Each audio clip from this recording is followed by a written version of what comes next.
etika komunikasi mahasiswa dengan dosen dalam lingkungan akademik itu bagaimana?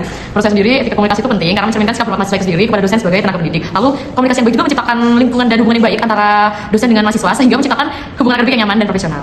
Selain itu, sebagai penanggung jawab mata kuliah, bagaimana pengalaman Anda dalam berkomunikasi dengan dosen terkait koordinasi perkuliahan? Nah, sebagai penanggung jawab sendiri, saya merasa kalau misalnya saya itu sudah berusaha menjaga komunikasi saya agar tetap sopan dan jelas setiap menyampaikan informasi pada dosen ataupun kepada sesama mahasiswa. Misalnya, saya juga berkomunikasi dengan dosen, misalnya saya chat, saya menggunakan bahasa formal, memperkenalkan diri terlebih dahulu, lalu menyampaikan tujuan pesan itu secara terstruktur. Selain itu, apa saja bentuk etika komunikasi yang biasanya Anda terapkan saat berinteraksi dengan dosen, baik secara digital maupun secara langsung? Nah, biasanya saya menggunakan salam terlebih dahulu, saya mengucapkan salam, lalu menggunakan bahasa yang sopan serta memperhatikan waktu saat menghubungi dosen. Menurut Anda, faktor apa saja sih yang mempengaruhi etika komunikasi mahasiswa terhadap dosen di lingkungan perkuliahan? Nah, faktor yang pertama itu yang berpengaruh jelas pergaulan, lalu setelah itu ada perkembangan teknologi serta pemahaman dari mahasiswa itu sendiri. Lanjut ke pertanyaan terakhir, menurut Anda, apakah perilaku dan etika komunikasi mahasiswa dapat mempengaruhi persepsi dosen terhadap mahasiswa dalam kegiatan akademik? Kalau menurut saya sendiri, etika komunikasi itu dapat mempengaruhi kesan dan atau persepsi dosen dari kepada mahasiswa itu sendiri. Namun, saya rasa dosen harus tetap mempertahankan objektivitas dan keprofesionalismenya dalam melakukan atau menilai secara akademik. Selamat malam Bapak. Malam. Sebelumnya mohon izin ya Pak untuk mewawancarai Bapak mengenai adab beretika saat mengecat dosen, baik itu di waktu pelajaran ataupun di luar pelajaran. Baik, yang pertama, bagaimana pandangan Bapak mengenai pentingnya etika komunikasi mahasiswa terhadap dosen dalam lingkungan akademik? Ya, belajar itu tidak hanya belajar ilmu, tapi juga belajar etika, belajar adab, belajar sopan santun. Sehingga adab itu harus ditekankan untuk pergaulan, terutama ke pergaulan yang untuk orang yang lebih tua. Dosen itu anggap saja sebagai orang tuamu di bangku kuliah, sehingga kamu untuk menyapa atau berkomunikasi itu menggunakan adab seperti halnya kamu bergaul dengan orang tuamu. Oke, kemudian yang kedua, menurut Bapak, bagaimana penerapan etika komunikasi mahasiswa di Fakultas Bioindustri Pertanian dan Kehutanan Universitas Brawijaya saat ini? Ya, masih banyak yang harus diperbaiki, terutama bagaimana yang tadi etika kalau berhadapan dengan orang tua, berhadapan dengan dosen, pilihan kata-kata yang digunakan itu yang harus dipentingkan dan perlu diperhatikan. Kan beda bergaul dengan anak sebaya kalian anak kuliah dan bergaul dengan orang lebih tua. Gunakanlah kata-kata tata bahasa yang formal, yang proper, yang sopan. Itu. Oke.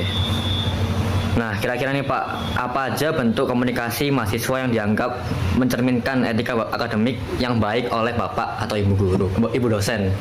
Satu, menyapa dengan baik. Nah, menyapa itu bisa sapaan agama, assalamualaikum, atau selamat pagi, selamat siang.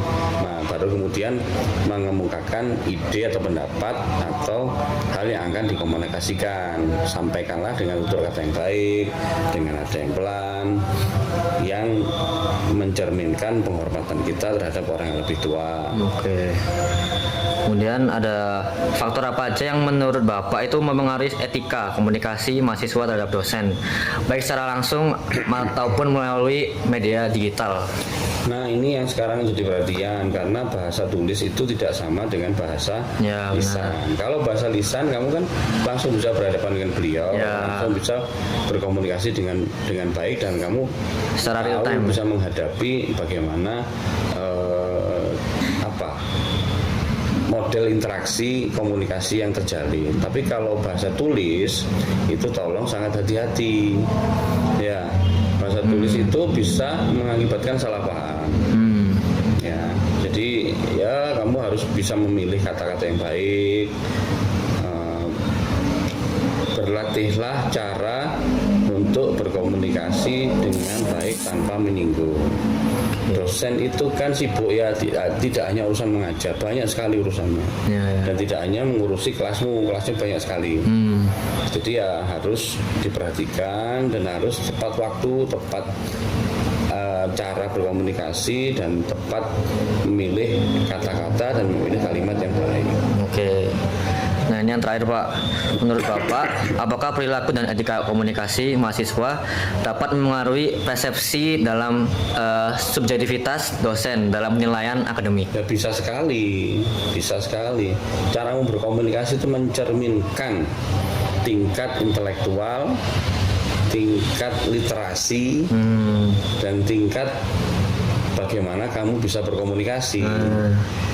Ya, kalau kamu berkomunikasi ala orang orang tanpa berpendidikan kan beda dengan orang berpendidikan. Ya. Itu saja. Benar. Kalau kamu bisa mengungkapkan ide komunikasimu dengan baik atau mendeliver suatu kalimat dengan baik, itu mencerminkan kamu sudah menguasai banyak hal dibandingkan kamu melakukan komunikasi dengan cara yang seperti tidak terpelajar begitu, sehingga sangat subjektivitas dosen itu terbangun di cara kalian berkomunikasi. Oke.